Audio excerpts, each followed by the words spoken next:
yung taong sumakripisyo sa lahat ng mga bagay na kung wala lang sana kami mga anak niya, ano kayang magiging buhay ng nanay ko? Yun talaga yung tumatakbo sa isip ko.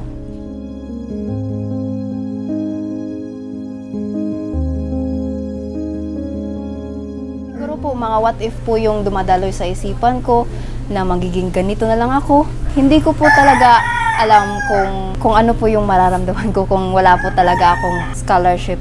Hindi ko tanggap na hanggang ganito lang kami.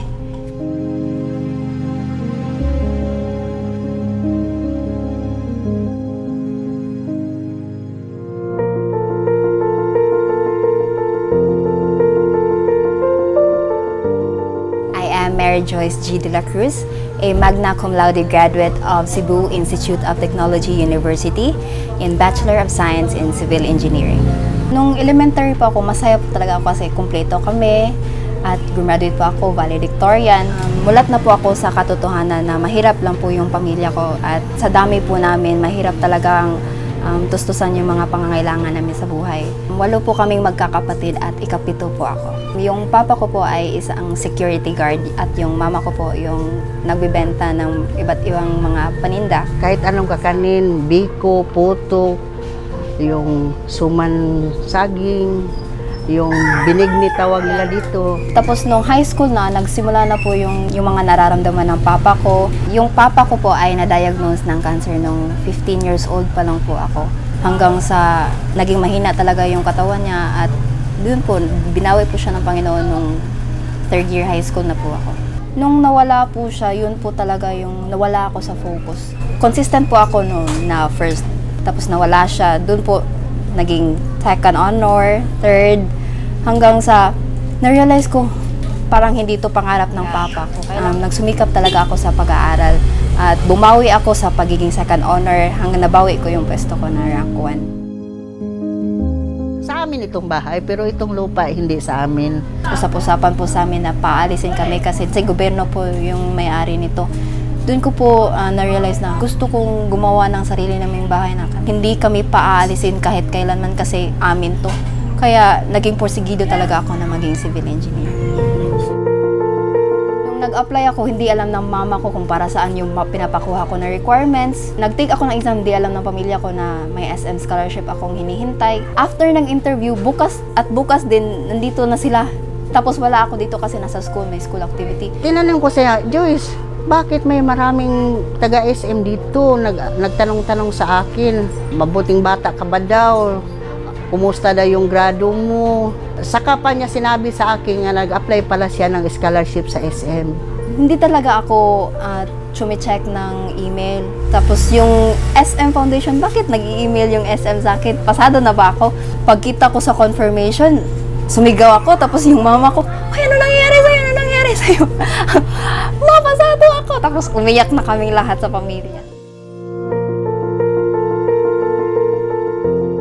Nagsimula po yung college ko face-to-face. Pero nung online class po, matindi po talaga yung pagsubok kasi wala po kaming internet connection.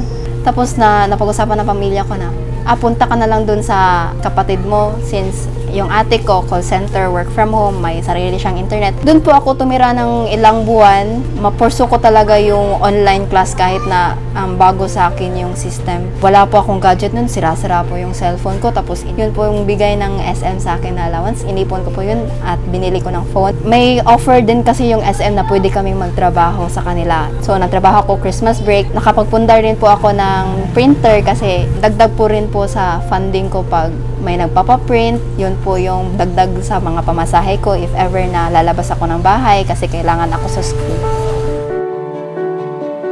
SM Foundation, unang-una, maraming salamat. Huwag kayong tumigil sa pagtulong kasi may mga taong gusto talagang umangat sa buhay walang kaya. Ang tanang tao nga nagkinahanglan, makatagantam sa ugamay ang ginhawa sa ginabuhi. Sa Sipalip Mili, thank you very much. Sana bigyan pa kayo ng mas maraming biyaya para makatulong naman kayo sa iba. Hindi lang sa amin, kundi sa iba ring nangangailangan. Maraming salamat.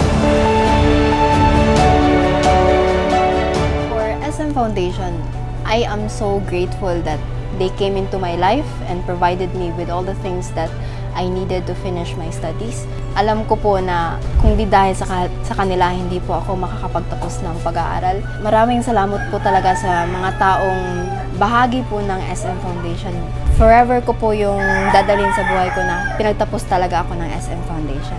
At saka sa C family, thank you for giving this opportunity to people like me na pupursigi sa buhay para lang maiahon ang kanilang pamilya.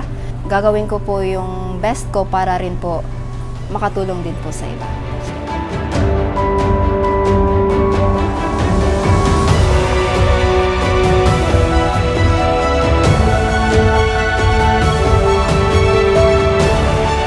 I am Mary Joyce G. De La Cruz, a graduate of Bachelor of Science in Civil Engineering from Cebu Institute of Technology University, magna cum laude, and a proud SM scholar.